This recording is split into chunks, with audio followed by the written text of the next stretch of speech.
Innal hamdalillah nahmaduhu wa nasta'inuhu wa nastaghfiruh wa na'udzu billahi min shururi anfusina wa sayyiati a'malina. Man yahdihillahu fala mudilla lahu wa man yudlil fala hadiya lahu. Asyhadu an la ilaha illallah wahdahu la syarika lahu wa asyhadu anna Muhammadan 'abduhu wa rasuluh. Arsalahu bil haqqi basyiran baina yaday as-sa'ah. Man yuti'illaha ta'ala wa rasulahu faqad rashada wa man ya'sihima fa innahu la yadurru illa nafsahu wa la yadurru Allah ta'ala syai'a. Allahumma salli wa sallim wa barik ala Muhammad wa ala ali Muhammad, amma ba'd, fa ya ibadallah ittaqullaha haqqa tuqatih wa la tamutunna illa wa antum muslimun. Ma'asyiral muslimin, jamaah salat Jumat rahimakumullah. Marilah kita senantiasa berusaha untuk meningkatkan kualitas keimanan dan ketakwaan kita kepada Allah dengan melaksanakan perintah-perintahnya, meninggalkan larang-larangannya guna menggapai kebahagiaan hidup dunia sampai akhirat nanti. Ma'asyiral muslimin rahimakumullah, tema yang akan kita angkat ke permukaan pada kesempatan khutbah kali ini adalah beberapa kewajiban yang harus kita tunaikan terhadap Rasulullah sallallahu alaihi wasallam.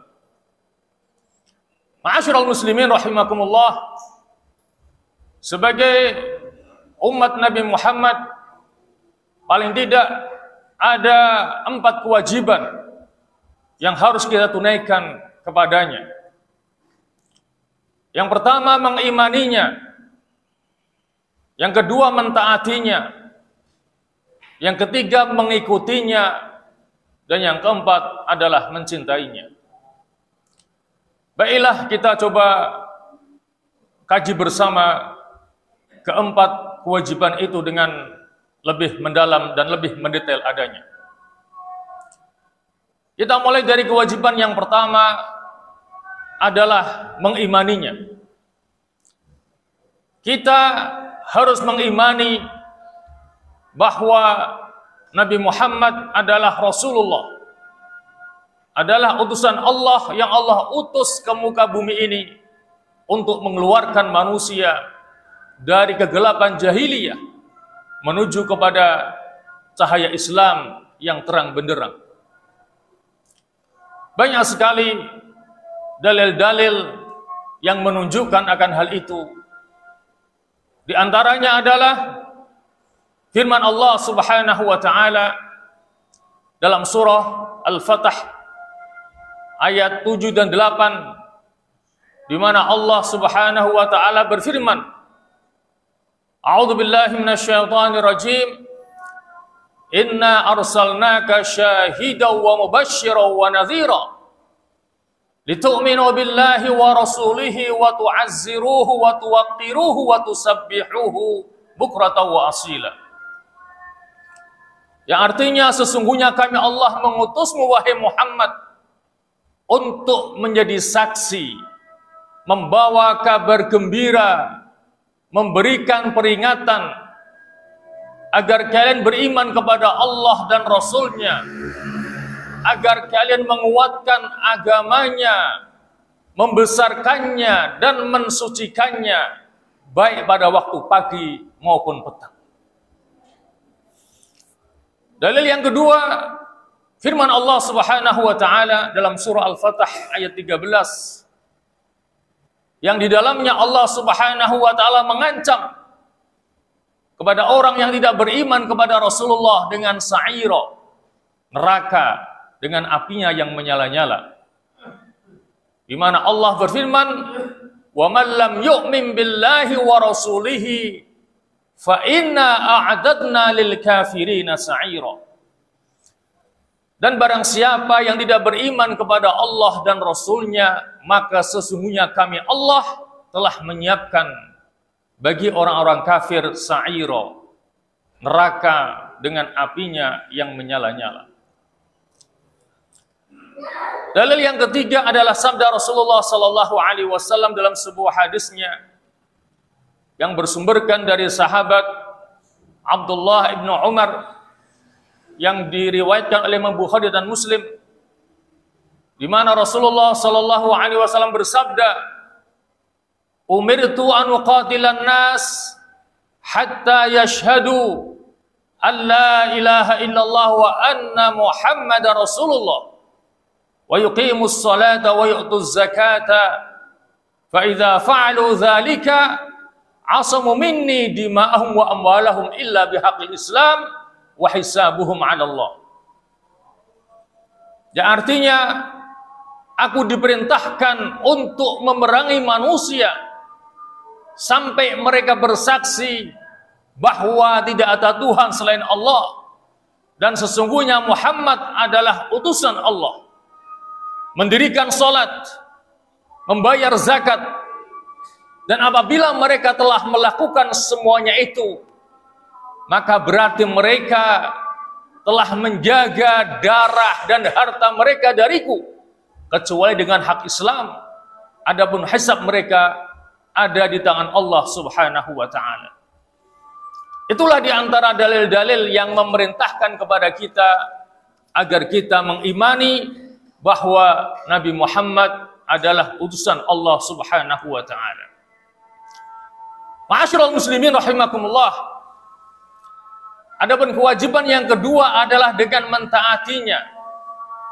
Mentaatinya berarti melaksanakan segala perintah Rasulullah dan menjauhi segala larangan-larangannya. Adapun di antara dalil-dalil yang menunjukkan akan hal itu adalah yang pertama, firman Allah Subhanahu wa ta'ala dalam surah An-Nisa ayat 64, di mana Allah Subhanahu wa ta'ala berfirman, "Wa ma arsalna mir rasulin illa liyuta'a biiznillah." Ya, artinya dan tidaklah kami mengutus seorang rasul pun kecuali untuk ditaati dengan izin Allah. Artinya ketika Allah mengutus Nabi Muhammad kepada kita, maka kewajiban kita untuk taat kepadanya. Yang kedua, firman Allah Subhanahu wa ta'ala dalam surah An-Nisa ayat 59, Allah menyatakan, "Ya ayyuhalladzina amanu atii'ullah wa atii'ur rasul wa ulil amri minkum." Wahai orang-orang yang beriman, taatlah kepada Allah, taatlah kepada Rasul dan ulil amri di antara kalian. Dalil yang ketiga adalah sabda Rasulullah sallallahu alaihi wasallam dalam sebuah hadisnya yang bersumberkan dari sahabat Abu Hurairah, di mana Rasulullah menyatakan, "Wa ma nahaitukum anhu fajtanibuhu wa ma amartukum bihi fa'tu minhu mastata'tum." Apa saja yang aku larang dari kalian maka tinggalkanlah, dan apa saja yang aku perintahkan kepada kalian maka lakukanlah sesuai dengan kemampuanmu. Ini menunjukkan bahwa untuk meninggalkan larangan maka kita harus meninggalkannya secara totalitas, secara keseluruhannya. Adapun untuk melaksanakan perintah Allah, Nabi mengatakan mastata'tum, sesuai dengan kadar kemampuan kalian. Adapun dalil yang keempat juga sabda Rasulullah sallallahu alaihi wasallam yang sumbernya dari sahabat Abu Hurairah, di mana Rasulullah menyatakan, "Kullu ummati yadkhulunal jannah illa man aba." Qila, "Wa man ya'ba ya Rasulullah?" Faqala, "Man ata'ani dakhalal jannah wa man asani faqad aba."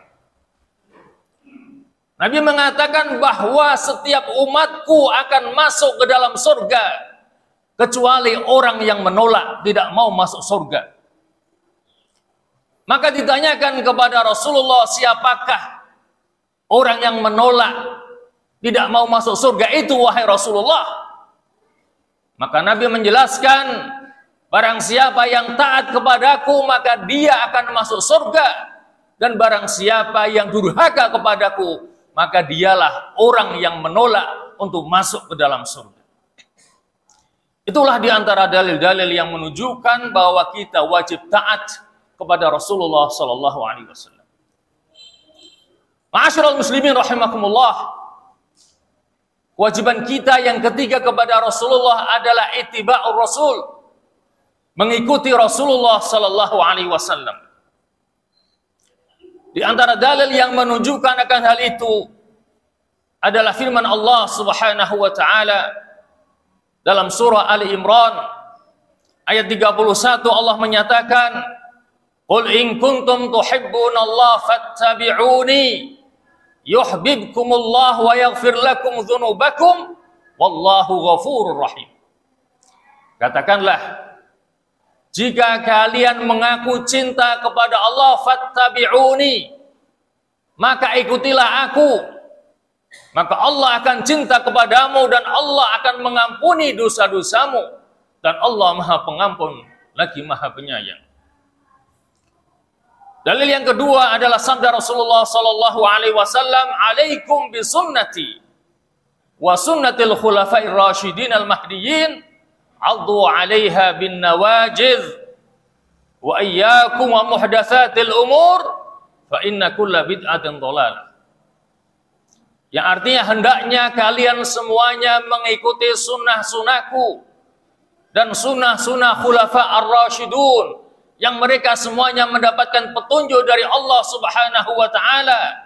Gigitlah sunnah-sunnahku itu bin nawajidh, dengan gigi geraham yang sekuat-kuatnya.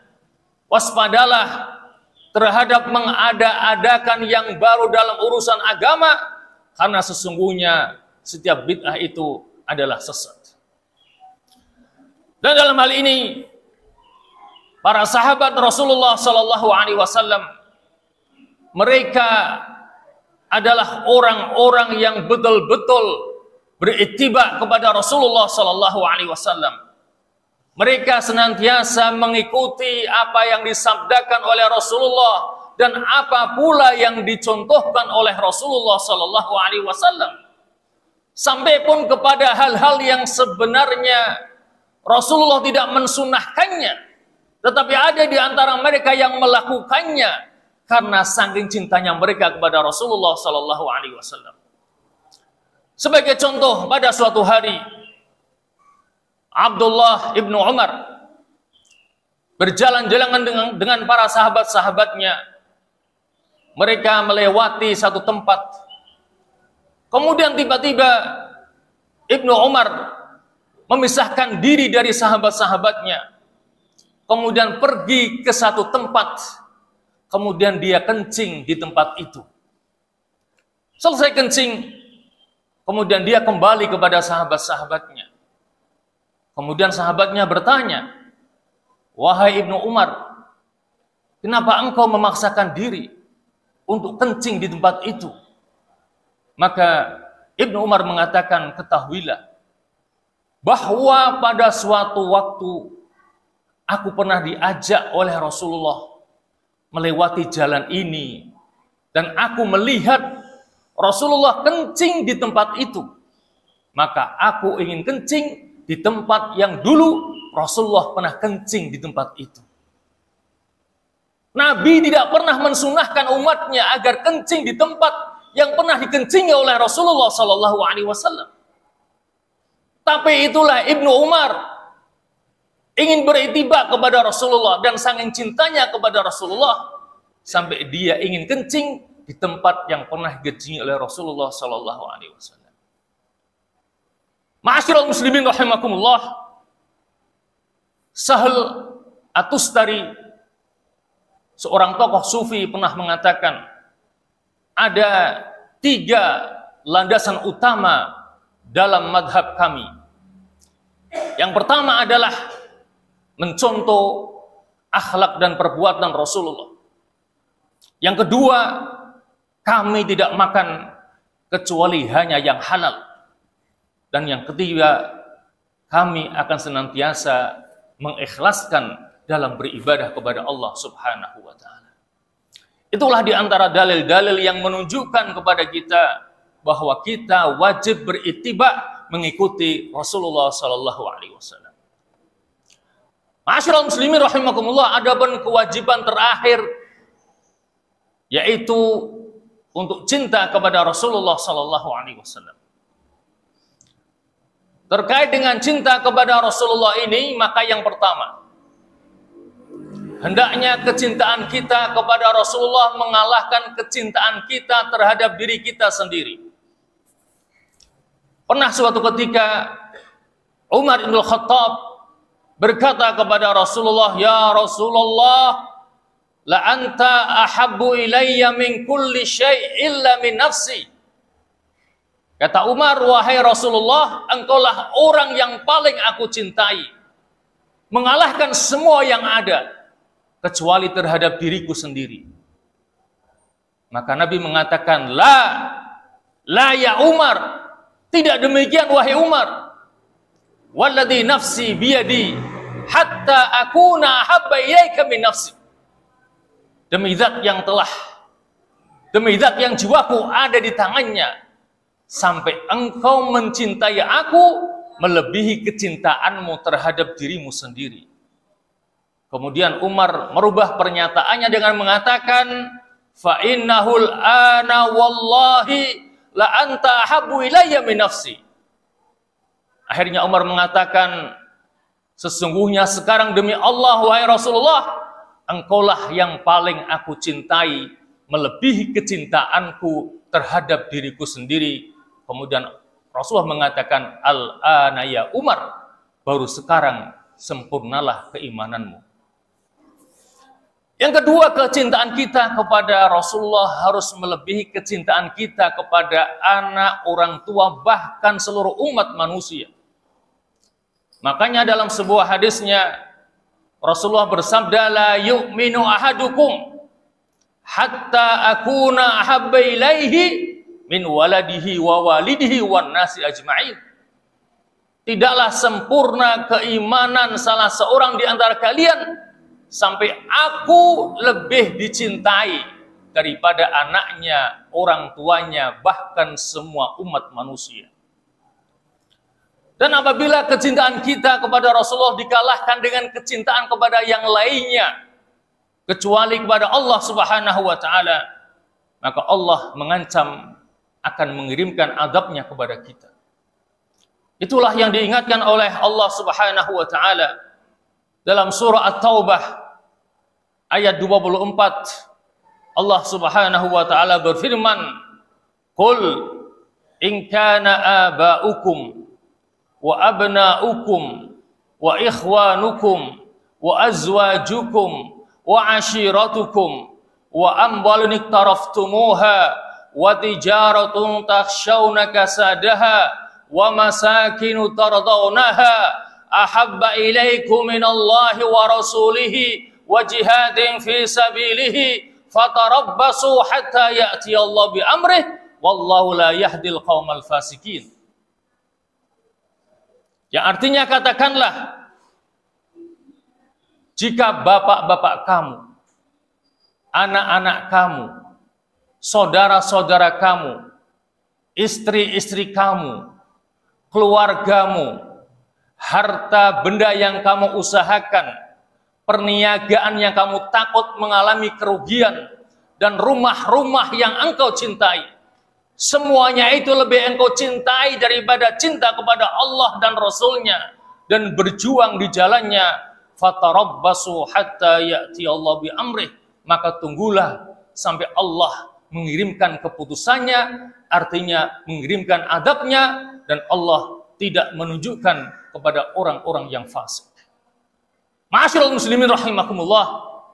Jadi itulah 4 kewajiban yang harus kita tunaikan sebagai umat Muhammad kepada Nabi kita Muhammad sallallahu alaihi wasallam.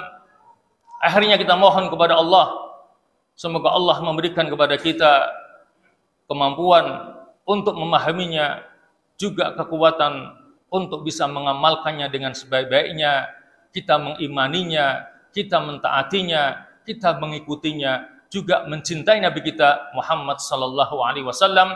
amin amin ya mujibas sa'ilin. Aqulu qouli hadza wa astaghfirullahal azim li wa lakum wa lisairil muslimin wal muslimat wal mu'minin wal mu'minat fastaghfiruh innahu huwal ghafurur rahim.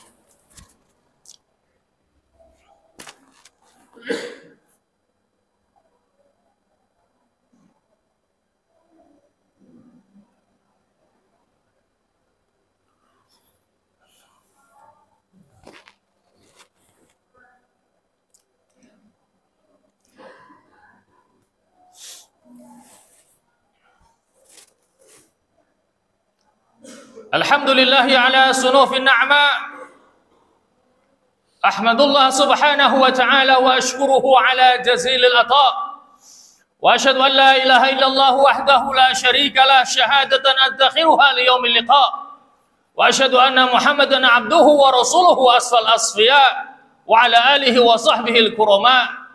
Amma ba'd fa ya ibadallah ittaqullaha al-malik ad-dayyan تدخلوا برحمته فسيح الجنان ثم اعلموا أن الله تبارك وتعالى صلى على نبيه قديما وأمركم بذلك إرشادا لنا وتعليما فقال تعالى ولم يزل قائلا عليما إن الله وملائكته يصلون على النبي يا أيها الذين آمنوا صلوا عليه وسلموا تسليما اللهم صل على محمد وعلى آل محمد كما صليت على إبراهيم وعلى آل إبراهيم وبارك على محمد وعلى آل محمد كما باركت على إبراهيم وعلى آل إبراهيم في العالمين إنك حميد مجيد اللهم اغفر للمسلمين والمسلمات والمؤمنين والمؤمنات الأحياء منهم والأموات إنك سميع قريب مجيب الدعوة يا رب العالمين اللهم أصلح من في صلاحه صلاح الإسلام والمسلمين وأهلك من في هلاكه صلاح الإسلام والمسلمين اللهم اجعل بلدتنا هذه وسائر بلاد المسلمين بلدة آمنة مطمئنة محمية رخية عز الإسلام والمسلمون فيها وعلت كلمتك فيها برحمتك يا أرحم الراحمين اللهم انصر الإسلام والمسلمين وأعز الإسلام والمسلمين وأعلي كلمتك إلى يوم الدين ربنا آتنا في الدنيا حسنة وفي الآخرة حسنة وقنا عذاب النار وادخلنا الجنة مع الأبرار يا عزيز يا غفار يا رب العالمين اللهم هذا الدعاء ومنك الإجابة يا سميع الدعاء يا ذا المن والعطاء وصلى الله على محمد وآله وصحبه وسلم والحمد لله رب العالمين وأقم الصلاة